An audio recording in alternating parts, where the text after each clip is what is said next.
Muzaffarpur collectorate परिसर में आत्मदाह करने वाले बिंदालाल गुप्ता की मौत को 18 महीने से ज्यादा हो चुके हैं, लेकिन उनके परिजन आज भी न्याय के लिए दर दर भटकने को मजबूर हैं।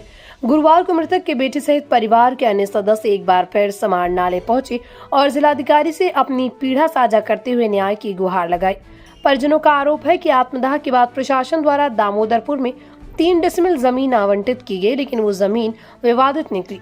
निर्माण कार्य शुरू होते एक व्यक्ति ने जमीन पर दावा करते हुए अदालत का दरवाजा खटखटा दिया, जिसके बाद कोर्ट के आदेश से काम रुक गया। इस दौरान निर्माण स्थल से लाखों रुपए की निर्माण सामग्री चोरी हो गई, पर कोई ठोस कार्रवाई नहीं हुई।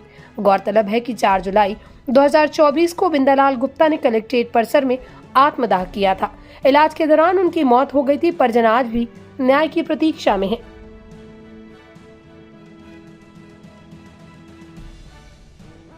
जिला अधिकारी महोदय के यहाँ आए हैं आवेदन लेकर के। हर बार की तरह इस बार भी हम आवेदन लेकर के आए हैं और हर बार की तरह हमें आज भी बस आश्वासन दिया गया है। आज ये आश्वासन मिला है कि DCLR पश्चिमी जो नया आई है उनको बुला करके ये कहा गया है कि आप कल स्पॉट पे जाइए और इस मामला को जांचिए और जांच करके इनके मामलों को देखिए कि ये ज़मीन वाकई आखिर है किसके नाम का।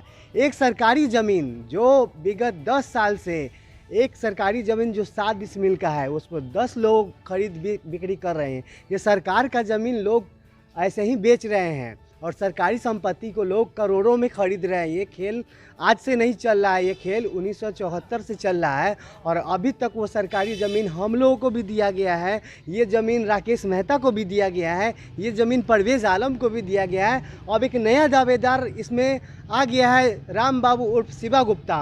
वो कहता है कि 7 डिसमिल ज़मीन मेरा है। और आप ही लोग बताइए कि एक सरकारी ज़मीन और वो 7 डिसमिल अगर उसका है तो पूर्व CM ने हमको 3 डिसमिल ज़मीन कैसे दे दिया DM के आदेश पे? ये बहुत बड़ा सवाल है। हमारे जो अभी बिहार के अभी उप मुख्यमंत्री विजय सिन्हा जी कहते हैं ये सुशासन की सरकार है, ज़मीन का अगर सरकारी ज़मीन का कोई अगर सौदा करता है तो उसको बख्शा नहीं जाएगा। उनके वादे खोखले और बेबुनियाद है। वो सिर्फ कहते हैं, गरीबों को इंसाफ नहीं मिलता है।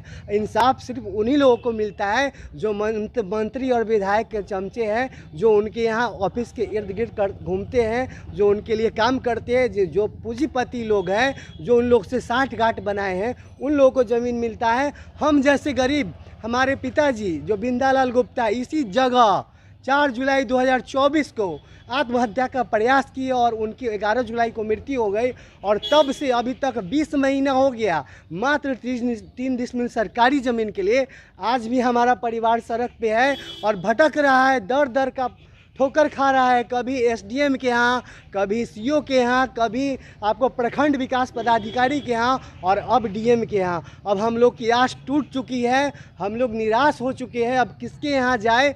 इससे पहले आप लोग को जानकारी होगा कि हमारे यहाँ अभी मुजफ्फरपुर में कुछ दिन पहले ये विजय सिन्हा जी आए थे, जो जनता को बुलाए थे वहाँ पे ज़मीन के मामला का निपटारा के लिए।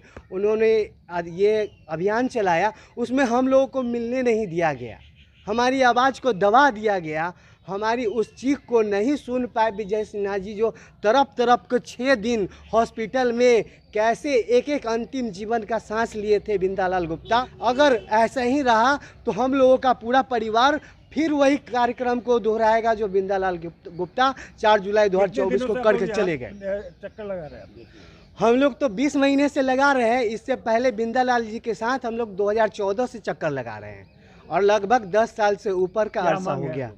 हम लोग का मांग है जो 3 डिसमिल दामोदरपुर में जो सरकारी ज़मीन मुझे दिया गया है प्रशासन के द्वारा, जिला अधिकारी के महोदय के द्वारा, उस ज़मीन पे मेरा कब्जा हो और वो ज़मीन मुझे मिले, क्योंकि उस ज़मीन पे मैंने कुर्सी तक का काम करवा लिया और लगभग 10 लाख रुपया मेरा खर्च हो गया और उस ज़मीन पे अचानक से एक व्यक्ति के कहने पे स्टे ऑर्डर लग गया और अभी तक मेरा वहाँ पे सामान लाखों का चोरी हो गया। थाना वाला FIR नहीं लिख रहा है। मेरा छड़ बालू गिट्टी सीमेंट चोरी हो गया। इसका क्या परिचय हो गया? मेरा परिचय हो गया, हम बिंदालाल परिवार के सदस्य हुए, मेरा राजकुमार नाम हुआ और ये बिंदालाल के पुत्र हुए मुन्ना कुमार गुप्ता।